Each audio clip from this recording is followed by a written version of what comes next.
In this learning objective, we consider the application of discount cash flow measures to come up with the valuation of shares. So as a starting point, we know that across all discount cash flow measures, the underlying theory is the same in that what we're trying to achieve is measure the current price of the asset as a function of the present value of future cash flows. So the first question is, what are the future cash flows that we're going to use? And we need to think, well, what are the appropriate cash flows received by an investor?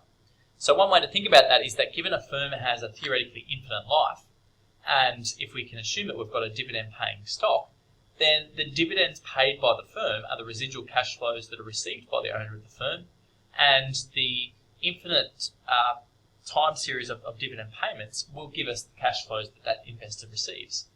So the idea behind the dividend discount model is to take the present value of that infinite series of future cash flows and use that as a measure of the price of the stock. So what we can see here is where the value of the stock today is just each of those future dividends discounted back in terms of today's dollars.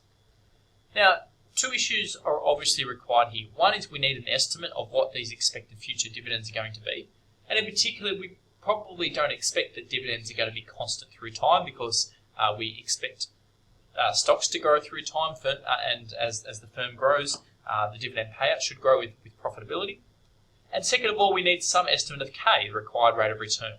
So often we might use some sort of model like the CAPM for coming up with an estimate of our required rate of return for the stock. But basically the principle, once we've got the inputs, the key principle is the stock price equals the present value of all the expected future dividends into perpetuity. So what are some models that we can use to actually be able to simplify this infinite stream of dividend cash flows and work out some closed form solution of what the stock should be worth today? Well, we need to make some form of assumption in terms of the future dividend. The first assumption we can make is that we might assume the dividend is going to grow at a constant rate through time. So if we can assume that there's a constant dividend growth rate of G, then the value of the stock today is going to be D0, which is the most recent dividend just paid, multiplied by 1 plus that growth rate, divided by the required rate of return less G. Another way to express that, D0, 1 plus G on the numerator here, is D1, which is the dividend we're expecting to receive next period, because last period's dividend increased by the growth rate is equivalent to next period's dividend. Now, where it becomes important to consider the industry life cycle when we're doing valuation is that the life cycle of the industry is going to affect our expectations around the future growth rate.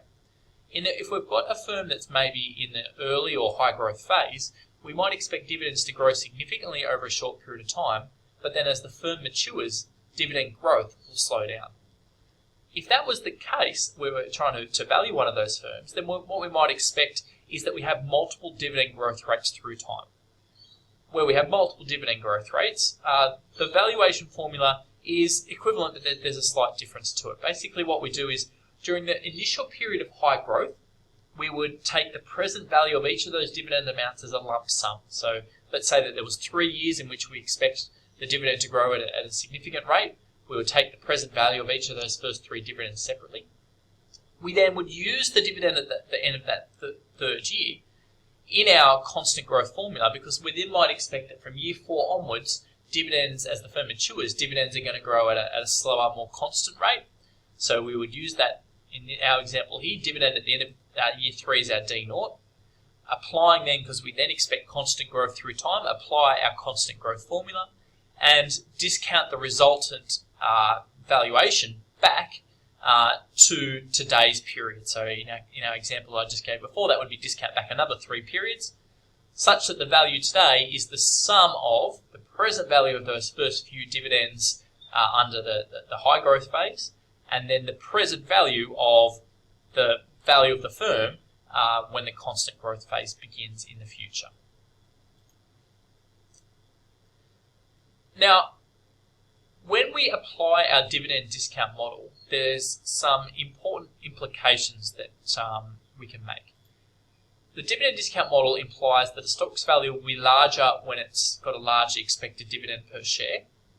The stock's value will be larger when the market capitalization rate, or the required rate of return, is lower, and will also be larger when the expected growth rate of dividends is higher. So the stock price is actually expected to grow at the same rate as dividends. So these assumptions are important. What we're implicitly assuming in this particular case is that the dividends are the expected future cash flows of the firm, so any growth in the dividends represents a growth in those expected future cash flows. A key question in terms of using the dividend discount model is that we need to come up with some measure of the expected growth rate of the firm. So how do we actually estimate the G from our model that we looked at before? Well, there are a few different methods that we can use, but one way we can use that's commonly adopted is by thinking about growth as a function of the profitability of the firm and the proportion of the firm's profits that are going to be reinvested.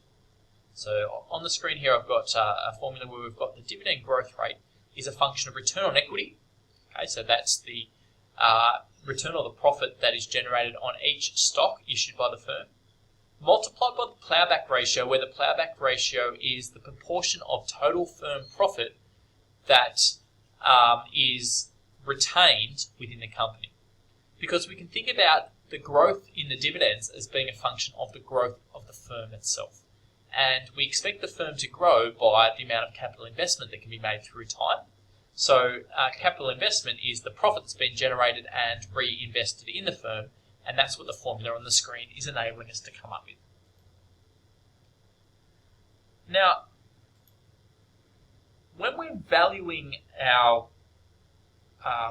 firm using a dividend discount model, we're coming up with a measure of the net asset value, so the value of the equity of the firm. Now, what might be important to some investors is that if they get a total value of the firm, they might seek to decompose that into the value of the assets currently in place and the value being placed upon the growth assets in the firm. Okay, so the growth assets of the firm is the expected future growth because of future investments. What we can do is we can use the dividend discount model as a way of coming up with total valuation of the firm, but then we can decompose that total valuation into these two components, into both assets in place and growth assets. So let's have a look at how we might do that. So we know that we can assume that the price of a firm is equal to both the value of the assets in place and the present value of growth options. Now the assets in place we know how we can measure because that is the value of the firm if it just remained as the status quo or if it just continued to use its current assets. Or another way to think about that is it's the no growth value per share. And we can measure that as expected earnings in perpetuity through time. So earnings at the end of the current period divided by K, which is saying that next period's earnings are going to be continued in perpetuity for the firm. And what must be remaining in terms of our valuation here must be the present value of our growth options. Okay, so we've got no growth per share, value of the firm with no expected growth, plus present value of growth options.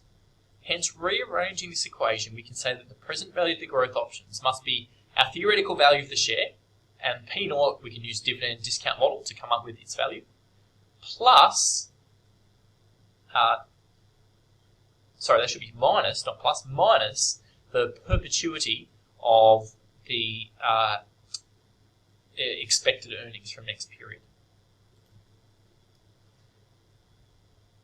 Now, the key in terms of estimating any form of growth is always getting an accurate estimate of the growth rate of the firm. And another measure, other than, say, using the return on equity we spoke about before, is to use what's known as the Wall Street rule of thumb. This rule identifies that the growth rate is roughly equal to the price-earnings ratio of the firm.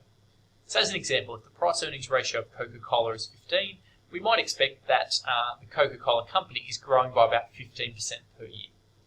So if we think about this rule of thumb and we think about the PE ratios of industries within Australia, we can see that PE ratios differ across various sectors, differ from about 20 in healthcare down to about 10 in industrials, which would mean that we're applying a growth rate of 10% for industrials through to about 12% for utilities, 15% for materials, and up to 21% for healthcare with a view to this particular rule of thumb.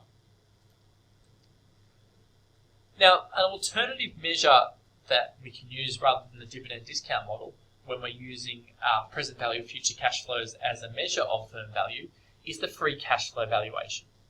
The formula for the free cash flow valuation is exactly the same as our dividend discount model. The only difference being the future cash flows that we're taking the present value of are the free cash flows as opposed to the dividends. So same formula, but instead of having D0, we have free cash flows at period 0 and apply as such. Now we still need this estimate of G, so we still, as before, need some view as to the extent to which the firm's growing, because we use that as our estimation of the extent to which we expect these free cash flows to grow at through time.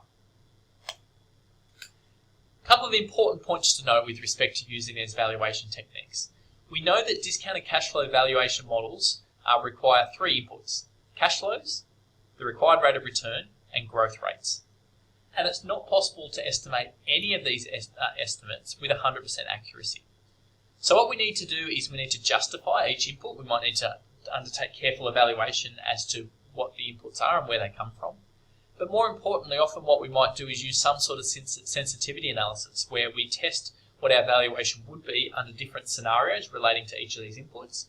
And this gets back to our idea of valuation that we spoke about in a previous video, where often with respect to a valuation, we won't come up with a point estimate, but we'll come up with a valuation range.